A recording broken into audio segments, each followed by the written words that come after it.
Residents of Chinatown are pushing back on a plan to increase the number of homeless shelters in their neighborhood. At issue, a proposed shelter scheduled to open next year on East Broadway at Forsyth Street. People living in the area say it will be the sixth shelter to open in their neighborhood. They say enough is enough. The recent murder of Christina Lee in her Chinatown apartment, allegedly by a homeless man, has heightened the concerns of people in the area. The Department of Homeless Services says the new shelter was planned in 2019 after 4 homeless men were murdered sleeping on a Chinatown street. Now, in the past 2 years, this homelessness issue, along with incidents of blaming Asian Americans for the pandemic, crime has been on the rise. The hope now is that Mayor Adams' administration will reconsider the shelter plans that the residents and business owners in Chinatown and just everybody there is so concerned about. Jacky Wong joining us now, a member of the Concerned Citizens of East Broadway. You all have been busy. You represent a coalition of Chinatown residents and business owners concerned about safety, livelihoods. Welcome, Mr. Wong. Thank you for being here with us. How are you today? I'm good. Thank you. Good. All right. The homelessness issue in Chinatown, as we know throughout the city, but we're talking about Chinatown. This specific shelter, is this a not in my backyard thing, or what is this about, opposing this particular one? Thank you. So first of all, I want to say that we actually strongly believe shelters are needed for New York City, especially during COVID, because homeless individuals need shelters to stabilize their life. However, all New York City shelters, especially Manhattan, congregate in neighborhoods such as Harlem, Midtown West, and Chinatown Lower East Side. I mean, Chinatown already has 5 shelters. All of a sudden, they are dumping like 4 more shelters in our neighborhood. It's not just one. I'm not just talking about the 91 East Broadway. There are 3 more shelters that in the pipeline, all within 1 mile radius. We just don't know what to do. I understand people who think we are NIMBY, but the reality is that we are already taking care of many homeless individuals, and we have messed out our capacity. So we're talking about location decisions. We're talking about public safety as well. So the answer it is not as simple as put shelters in other places, is it? No, it's not. I think there's a lot of concerns we have because particularly in Chinatown, because anti-Asian hate crime went up by 343% this past year. You heard about Christina Lee or Yes. Michelle Go's tragic death. But many other violence against the AAPI community are not reported or reported.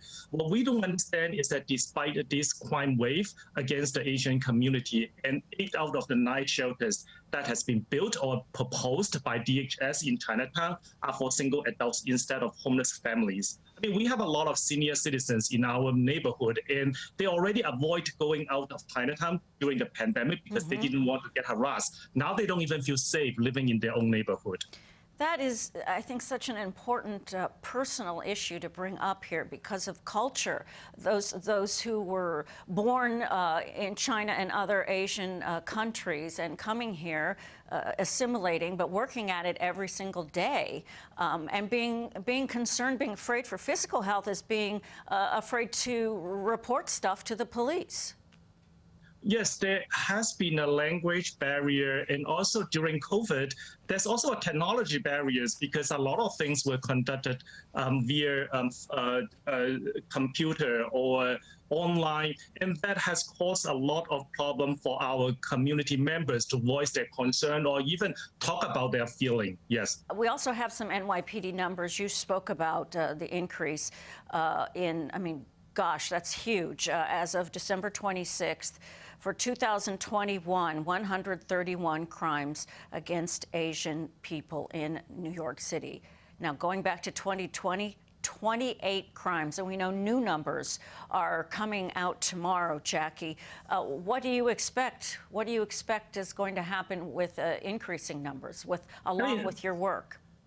My feeling is that the number has been increasing. Everybody noticed that, and recognize that. Concern I have is that a lot of these numbers are actually underreported and underreported. In the past few years, I think under de Blasio's administration, many cases, if they don't reach certain level, the police may not take them, may not report them. And our worry is that like that kind of it's a pattern that would discourage more AAPI community members who suffer from crimes to report the crime themselves. And actually the number does not reflect the genuine situation. What are your demands as far as transparency? So our demand is that we want to review the contract because DHS planted the 91 East Broadway project long and without informing us, and then the project cost $338 million. The city had a public hearing about this contract last year, but they refused to make the contract available for public review. They keep saying that the project in the contract has not been finalized, but then why they had a public hearing about the contract in the first place? No one knows what is in this contract, how much money goes to the real estate, how much money goes to programming. There is also a luxury hotel developer footing this project, how much he makes. They also claim that this project has many Chinatown stakeholders and business support. Who are the supporters? The reality is that no one on East Broadway were even informed about this project. You feel taken advantage of, I would imagine. Yes, we feel like because they see Chinatown as traditionally not a very local community. This is an immigrant community, people of color, low-income community. They can just keep taking advantage of it. Just like also Harlem and other neighborhoods where the shelters are congregated. We did invite the Department of Homeless Services to join us to be in this discussion, Jackie. They sent us a response. Elected officials and communities across the city called for concrete steps to strengthen our supports in the area, which is why we cited these specialized resources in Chinatown, including safe havens and stabilization beds, which will provide a vital resource for individuals experiencing unsheltered homelessness, particularly downtown. Your response to that?